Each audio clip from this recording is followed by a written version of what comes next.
আমাদের জন্য নতুন করে আবার হাজার হাজার আয়নাঘর তৈরি হবে। আগে তো সোজা করে ঝুলানো হতো, এখন উল্টা করে ঝুলানো হবে, কারণ এরা আসলে বসে আছে ওই সময়টির জন্য।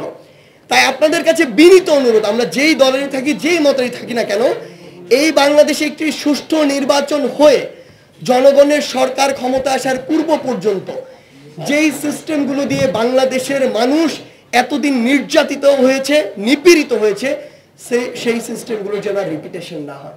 আমরা বিভাজিত হয়ে নিজেরা নিজেদের মধ্যে লাগবো, তারা এসে কোনো একটা চক্রান্ত করে আমাদের এখানে একটি পাল্টা অভ্যুত্থান ঘটানোর চেষ্টা করবে।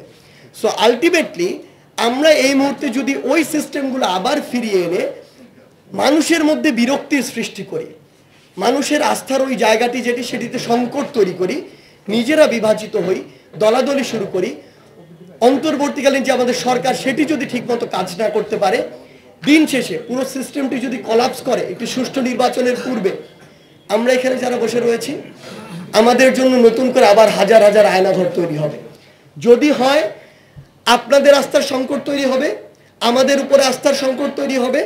বাংলাদেশের আগামীর যে রাজনৈতিক দলগুলো যারা জনগণের জন্য কাজ করতে চায়, এই পরিকল্পনা, চিন্তা, স্পিরিট নিজেদের মধ্যে আছে, তাদের প্রতি আস্থার সংকট তৈরি হবে।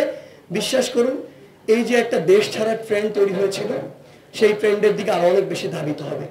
দিন শেষে অন্তর্বর্তীকালীন সরকার যেমন আমরা গঠনমূলক সমালোচনা করব, সকল প্রকার প্রশ্ন করব, গঠনমূলক সরকারকে, অন্তর্বর্তীকালীন সরকারকে সঠিক পথে পরিচালিত করার জন্য আমাদের জায়গা থেকে যত পরামর্শ দেয় সেগুলো দেওয়ার চেষ্টা করব। একইভাবে এই সরকারকে যেন ওই ফ্যাসিস্টরা চক্রান্ত করে শেষ না করতে পারে, সেই দায়ও কিন্তু আমাদের, সেটিও আমাদের জায়গা থেকে আমাদের রক্ষা করতে হবে। সবশেষে শুধু আপনাদের একটি কথাই বলি, আমাদের জায়গা থেকে আমাদের মনে হয় আমাদের ঐক্যবদ্ধ হওয়ার ডাক আবারও আসতে পারে, হয়তো আসবে। আমরা যদি একসাথে থাকি তাহলে আমরা এমন ফ্যাসিস্ট আজকে এবং আগামীতে অবশ্যই আমাদের জায়গা থেকে প্রতিরোধ করতে পারবো। যদি না করতে পারি, এই বাংলাদেশ নিয়ে দ্বিতীয় স্বাধীনতার পরে যে স্বপ্ন আমরা দেখছি, সেই স্বপ্ন আসলে অঙ্কুরে বিনষ্টিত হবে।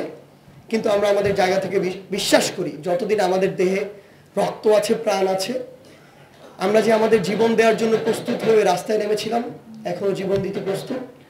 আমরা বিশ্বাস করি আপনারাও আমাদের সাথে আবার ঐক্যবদ্ধ হয়ে সে রাস্তায় নামতে সবসময় প্রস্তুত থাকবেন। ইনশাআল্লাহ আপনাদের সাথে আমাদের দেখা হবে, হয় বিজয় অথবা কোনো সংগ্রামে, রাজপথে। ধন্যবাদ সবাইকে।